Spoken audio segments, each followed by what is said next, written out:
E o que o STF vem falando desde 88? Então vejam, o STF, no meio disso tudo, é a Corte Constitucional, é a Corte que deve zelar pelo respeito à Constituição e o seu cumprimento efetivo. Então, quando nós buscamos o que diz a Constituição, o intérprete último da Constituição é o STF, vejam. Não que ele tenha o domínio hermenêutico, ou seja, o domínio interpretativo. É possível, ainda que o STF interprete a Constituição de uma forma ou de outra, que a crítica a essa interpretação seja feita, seja pela academia, estudantes de direito, pesquisadores, seja pela imprensa ou seja pela população. Não se pode admitir em uma democracia a simples aceitação sem crítica. Ainda que uma decisão judicial deva ser cumprida, ela tem e pode ser criticada. Isso é salutar para o desenvolvimento de uma democracia. Então vamos tentar entender, da atualidade, voltando para trás, o que o STF vem decidindo sobre a liberdade de expressão em temas restritos. O primeiro é o inquérito 4874 de Brasília, uma decisão recente agora de 8 de abril de 2024, onde o ministro Alexandre de Moraes, em um domingo, decidiu pela inclusão de Elon Musk, um bilionário dono da Big Tech X, como investigado em um mega inquérito chamado Inquérito das Fake News. Um inquérito que foi aberto de ofício, sem pedido do Ministério Público, que não tem um sujeito definido, é muito amplo, qualquer um pode ser incluído nesse inquérito, que não tem um fim, não tem um prazo razoável, enfim, que aparentemente viola uma série de limitações constitucionais ao poder jurisdicional. Então, o ministro Alexandre de Moraes, de ofício, sem pedido do Ministério Público ou da Polícia, manda investigar, incluir o bilionário como investigado. E vejam, é estranho alguém que vai julgar determinar que se inicie uma investigação, porque ele já tem um pensamento específico. Por isso que, pelo princípio acusatório, isso é inconstitucional no Brasil e em todo o processo acusatório. Alexandre de Moraes fala, olha só, abre aspas, na data 6/4, o dono e CEO da provedora de rede social X, anteriormente Twitter, Elon Musk, iniciou uma campanha de desinformação sobre a atuação do STF e do Tribunal Superior Eleitoral, que foi reiterada no dia 7/4, instigando a desobediência e obstrução à justiça. Então, o ministro Alexandre de Moraes incluiu Elon Musk, entendendo que as declarações dele, criticando o Supremo e o próprio ministro, eram instigações à desobediência. Inclusive em relação a organizações criminosas, declarando que a plataforma rescindirá o cumprimento das ordens da justiça. Então, vejam, dizer que fará é diferente de fazer o que se diz. Dizer, muitas vezes não é crime. Fazer pode até ser. O descumprimento de ordem judicial, obviamente, é crime. Falar que vai fazer sem fazer não se constituiria crime. Então, Alexandre de Moraes fala, abre aspas novamente, a conduta do X configura, em tese, não só abuso de poder econômico por tentar impactar de maneira ilegal a opinião pública. Então, ele já antecipa um julgamento que ele terá em relação a Elon Musk. Então, uma restrição à liberdade de expressão à medida em que o ministro se alvoroça em uma crítica abstrata e em uma elucubração sobre uma possibilidade que não se consolidou. E sem o pedido do Ministério Público ou de um órgão policial, ele inicia de ofício a investigação contra uma determinada pessoa, independentemente se é estrangeiro ou brasileiro. Vamos lembrar, essa Constituição aqui, ela não distingue nacionais e estrangeiros no exercício de seus direitos fundamentais. Retornando um pouco mais, nós temos a ação penal 1044, também de relatoria do ministro Alexandre de Moraes, de 2022. Nesse caso aqui, para o STF, a liberdade de expressão existe para manifestar opiniões contrárias, jocosas, satíricas e até errôneas. Olha que interessante. Para a Corte, o que extrapola os limites da liberdade de opinião são opiniões criminosas, discursos de ódio, atentado contra o Estado democrático e a democracia. Parece bem o que Stuart Mill falava, né, acerca dos limites, quando se cria um risco concreto à sociedade. Nesse julgado que eu estou falando, estabeleceu-se que a incitação à violência, o discurso difamatório e injurioso, a crítica aviltante e o juízo depreciativo e manifestações que causam risco ao sistema jurídico extrapolam o direito à liberdade de expressão e à liberdade de imprensa. Aqui vem uma dúvida. Isso abarcaria uma crítica à Constituição? Por exemplo, se alguém defendesse que essa Constituição deve ser reformada ou que deve ser abolida e uma nova Constituição deve ser escrita. Isso poderia ser feito? Ficou meio nebuloso questões como essa aí. Bom, e uma crítica que defendesse o fim do STF como corte jurídica, ou a busca por estabelecer uma corte suprema que é aos moldes da França, que não é uma corte de juristas, é ligada ao parlamento, será que também seria crime? Né? Ficam dúvidas assim interessantes sobre o que pode e o que não pode. Essa decisão também, ela não permite abolir ou banir pessoas de rede social, que é uma censura prévia. Vamos lembrar disso. Críticas realizadas a religiões. Em 2021, Gilmar Mendes relatou um caso que era relativo aos limites da crítica realizada contra religiões. E o STF entendeu que é proibida qualquer censura prévia, de qualquer forma. Censura prévia é proibida. Para o ministro Gilmar Mendes, a censura de canais de internet só pode ser feita em situações excepcionais e de forma posterior.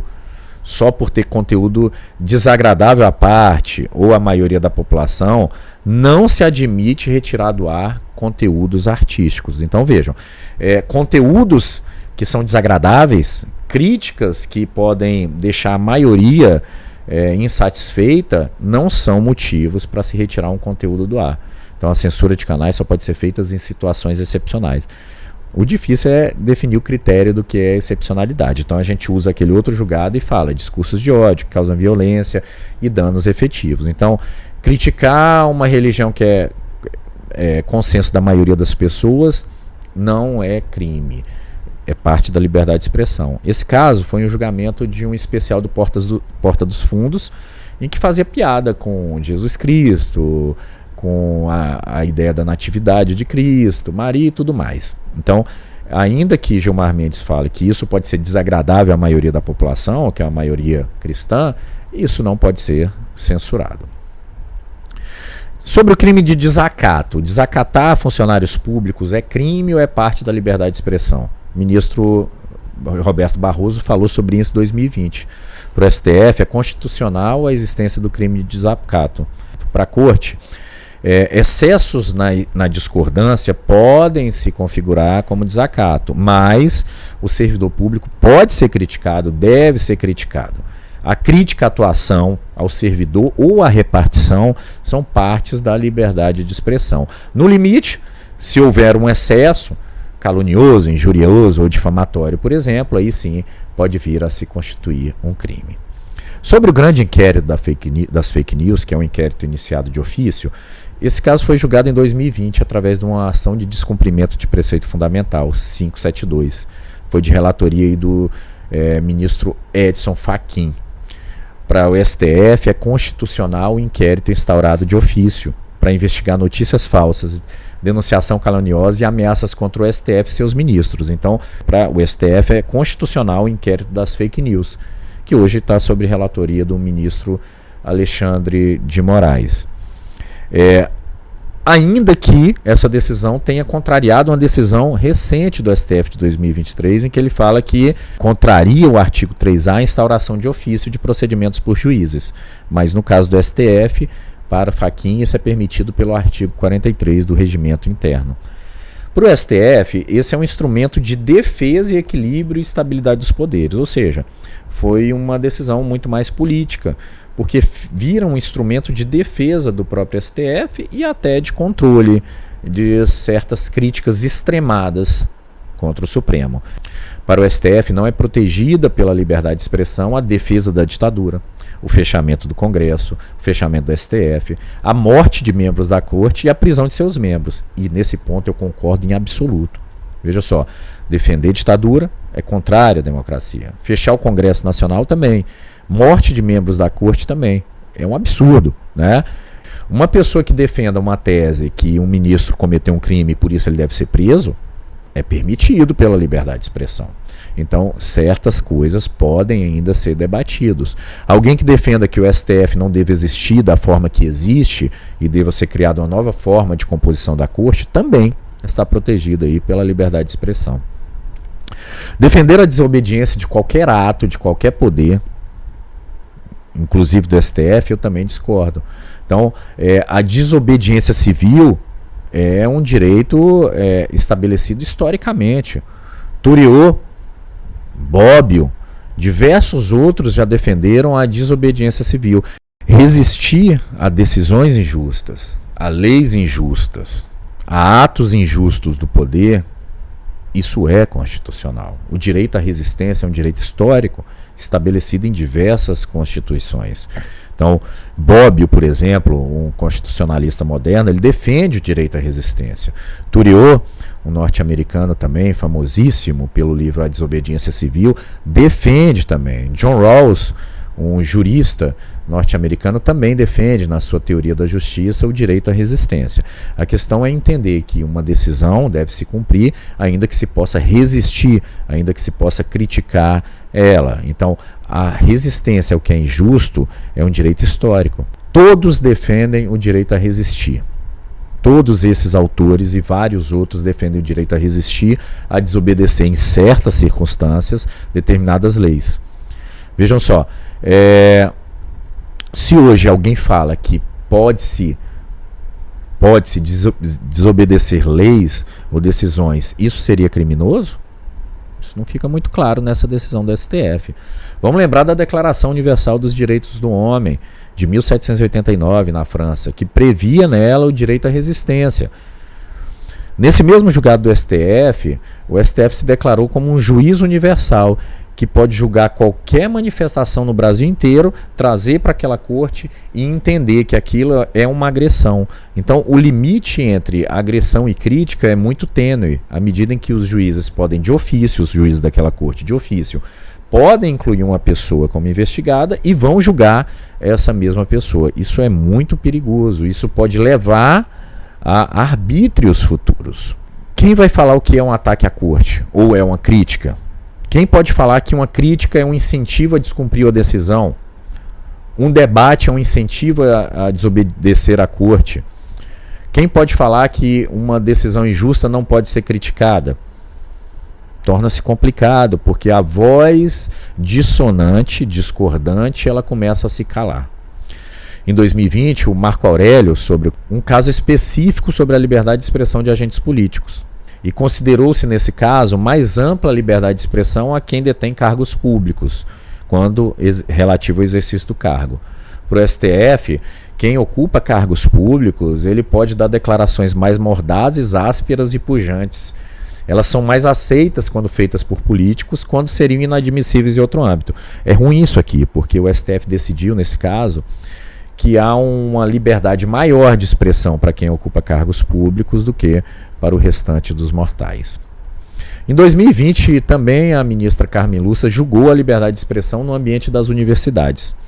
Ela foi acompanhada por unanimidade dos demais ministros. Nesse caso, a Corte decidiu que qualquer medida que restringe a liberdade de expressão nas universidades são inaceitáveis. Ressaltou ela a liberdade de cátedra e a autonomia dos professores para o debate livre. Ela ressaltou que só a universidade é um espaço livre para debates, se permitindo ali a construção do conhecimento autônomo, protegido de pressões. Segundo a ministra, democracia nunca é unanimidade. As diferenças devem subsistir sempre. Essa é a característica de uma democracia. Em um julgado de 2020, também relatado pelo ministro Alexandre de Moraes, discutia-se o debate de gênero em escolas. O STF decidiu nesse caso que não se pode proibir divulgação de nenhum material em escolas por leis municipais. Para o ministro Alexandre de Moraes, abre aspas, a liberdade de expressão não se direciona apenas a proteger opiniões supostamente verdadeiras, admiráveis ou convencionais, mas também aquelas eventualmente não compartilhadas pela maioria. Infelizmente, parece que atualmente o ministro mudou a sua opinião. O STF já se debruçou também no que se refere à liberdade de expressão sobre tolerância e diversidade quanto a práticas homofóbicas e transfóbicas. Esse julgamento foi de 2019 e foi conduzido pelo então ministro Celso de Mello, hoje aposentado. Em seu voto, Marco Aurélio defende que não restringe a liberdade de expressão e liberdade religiosa a vedação a discurso de ódio. Então veja, nesse ponto o Supremo mantém-se coerente. Discurso de ódio não é protegido pela liberdade de expressão e vemos que isso é histórico. Stuart Mill já defendia essa limitação lá atrás. A prática religiosa é livre, conforme o ministro. Abre aspas, desde que tais manifestações não configurem discurso de ódio. Assim entendidas, aquelas que exteriorizem, que incitem a discriminação, a hostilidade ou a violência contra pessoas em razão da sua orientação sexual ou a identidade de gênero. Toda aversão odiosa àquilo que qualquer um quer como sua orientação sexual encontra-se protegida e punida penalmente pelos crimes da lei de racismo. Para o ministro Celso de Mello, abre aspas, a liberdade de manifestação do pensamento estende-se também a ideias que causem profunda discordância ou que suscitem intenso clamor público ou que provoquem grave rejeição a correntes majoritárias ou hegemônicas. Veja aqui que o ministro defende ideias dissonantes, minoritárias, que são consideradas e rejeitadas também pela sociedade. Porque esse livre debate ele permite o amadurecimento da sociedade, como eu falei. As ideias, nessas compreendidas as mensagens, podem ser fecundas, libertadoras, transformadoras ou até mesmo revolucionárias e subversivas, provocando mudanças, superando imobilismos e rompendo paradigmas. Olha só que bonito isso. Infelizmente o Supremo parece ter abandonado essa ideia. Veja que o ministro trata aqui que até ideias subversivas que são contra leis, contra decisões, elas devem ser aceitas em uma democracia, porque isso leva ao amadurecimento democrático. O ministro Celso de Mello defende como limite à liberdade de expressão ideias que provoquem violência. A ideia de Stuart Mill volta para cá. Também não se debate sobre liberdade de expressão de cunho religioso. O ministro Edson Fachin julgou um caso em 2018 limitando a expressão quando presente o discurso de ódio. Mais uma vez, ressaltando, discurso de ódio não é autorizado em nossa Constituição. O que o ministro fala? Vamos abrir aspas. A incitação ao ódio público contra qualquer pessoa, povo ou grupo social não está protegida pela cláusula constitucional que assegura a liberdade de expressão. Nesse outro caso, as tatuagens foram trazidas, olha só, como protegidas também pela liberdade de expressão. O julgado foi feito de relatoria do ministro Luiz Fux, em 2016. Para o ministro, abre aspas, as tatuagens odiernamente consistem em autêntica forma de liberdade de expressão de um indivíduo, que se expressa por meio de uma marca em seu corpo. A opção pela tatuagem relaciona-se diretamente com as liberdades de manifestação do pensamento e de expressão. O Estado não pode desempenhar o papel de adversário da liberdade de expressão. Veja que importante isso. O STF consolidou o entendimento que é inconstitucional vetar a participação de qualquer pessoa em concursos públicos por conta de qualquer tatuagem. Vejam, a única tatuagem proibida são aquelas que fazem apologia ao nazismo, por exemplo. Por quê? Isso é proibido na nossa legislação nacional. Em 2015, nós tivemos um julgamento em que a ministra Carmen Lúcia tratou a liberdade de expressão, onde ela permitiu biografias de terceiros não autorizadas. A ministra falou que a liberdade de expressão, abre aspas, além dos fundamentos filosóficos, há uma importante razão de ordem histórica para a atribuição de uma posição preferencial às liberdades expressivas. É o temor da censura. Existe uma suspeição historicamente fundada em relação a intervenções estatais para regular a expressão. Citando Thomas Jefferson, abre aspas, a liberdade de falar e escrever guarda todas as outras liberdades. O ministro Celso de Mello relatou um caso em 2011 que era referente à Marcha da Maconha. No julgamento, a Corte definiu que manifestações que buscam modificar leis existentes são constitucionais. Então vejam, considerar leis injustas é constitucional para o STF.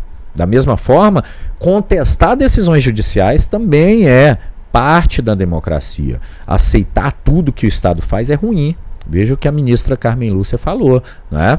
Segundo o ministro, nesse caso, a liberdade de expressão é um direito, ainda que as ideias possam ser consideradas pela maioria, abre aspas, estranhas, insuportáveis, extravagantes, audaciosas ou inaceitáveis, sendo inadmissível a proibição estatal do dissenso, ou seja, da discordância. Pela primeira vez, o ministro invocou nesse julgado um texto clássico sobre a liberdade de expressão. Aquele texto que foi repetido em diversos outros julgados que eu já falei aqui, que as ideias podem ser fecundas, libertadoras, subversivas, transformadoras, provocando mudanças e superando imobilismos. As ideias e a divergência de ideias servem para romper paradigmas, romper ideias existentes e trazer a evolução da sociedade. A livre circulação de ideias, abre aspas, representa um signo inerente às formações democráticas que convivem com a diversidade. Vale dizer, com um pensamento antagônico que se contrapõe em permanente movimento dialético. Há padrões, convicções e opiniões que exprimem em dado momento histórico-cultural o mainstream, ou seja, a corrente dominante. Então, ideias servem para derrubar barreiras imobilistas da sociedade, para evoluir. O ministro Gilmar Mendes, e aqui eu trago um dos últimos julgados, nos idos de 2009, entendeu que é inconstitucional a exigência de diploma para o exercício de jornalismo e para a divulgação de ideias, porque isso fere a liberdade de expressão. O ministro invocou uma decisão da Corte Interamericana de Direitos Humanos de 1985, que entende que o diploma de jornalismo não pode ser requisito para manifestar expressões em uma sociedade. Então vejam, o que a gente vê com isso tudo? Nós estamos em um momento crucial. Nas últimas eleições, graças à divulgação de notícias falsas, a ideias que queriam derrubar a democracia e até a divulgação de discursos de ódio, criou-se a possibilidade de se censurar inclusive perfis, censura prévia que até então o próprio STF não admitia. Nesses julgados do TSE, a ministra Carmen Lúcia havia ressaltado que esse extremo de limitação de expressão só seria possível durante aquelas eleições, de tão extremo que era. Mas passadas as eleições, continuam-se os mesmos métodos. À medida em que se restringe antecipadamente um perfil ou uma pessoa de se expressar na rede, se cala alguém. Isso é censura prévia, é contrária à Constituição. Calar alguém que é divergente é crime maior do que deixar que a pessoa fale e que, se ela falar algo que extrapole os limites, que seja um discurso de ódio, enfim, ou qualquer um daqueles limites que a gente já falou, vai ser punido. Então vejam, censura prévia é proibido pela Constituição, mas punir quem extrapolou os limites da Constituição é permitido. O que nós temos que entender é que torcer pela restrição de direitos de um inimigo é torcer contra a restrição do nosso próprio direito. O Estado, quando avança contra direitos que foram conquistados historicamente, ele retrocede historicamente.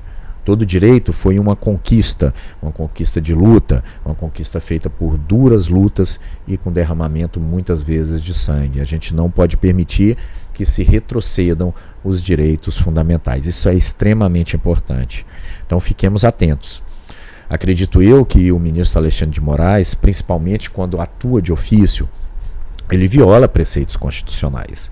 Entendo eu que a censura de perfis viola a Constituição, que impede o banimento. Banir é excluir da sociedade. Mas à medida em que se exclui da rede social, há também um banimento. Isso é proibido pela Constituição. A Constituição também proíbe censura prévia. Se uma pessoa falou 10 besteiras na internet, ela vai ser punida 10 vezes. O que se não pode é censurar para que ela não fale de novo. A pessoa só pode ser punida depois que ela cometa algum crime, e não antecipadamente. Antecipar punições é antecipar a censura. Não importa se na rede social, se a censura de um livro, se a censura de um texto, ou a censura de um vídeo. Se permitirmos a censura, ou que alguém tutele a sociedade não vai ter contato com diferentes ideias. E não tendo contato com diferentes ideias, não vai atingir a maturidade. Porque não vai saber se tutelar. Então ficam aqui essas reflexões sobre a liberdade de expressão. Eu espero ter contribuído aí para o entendimento de todos. Até a próxima.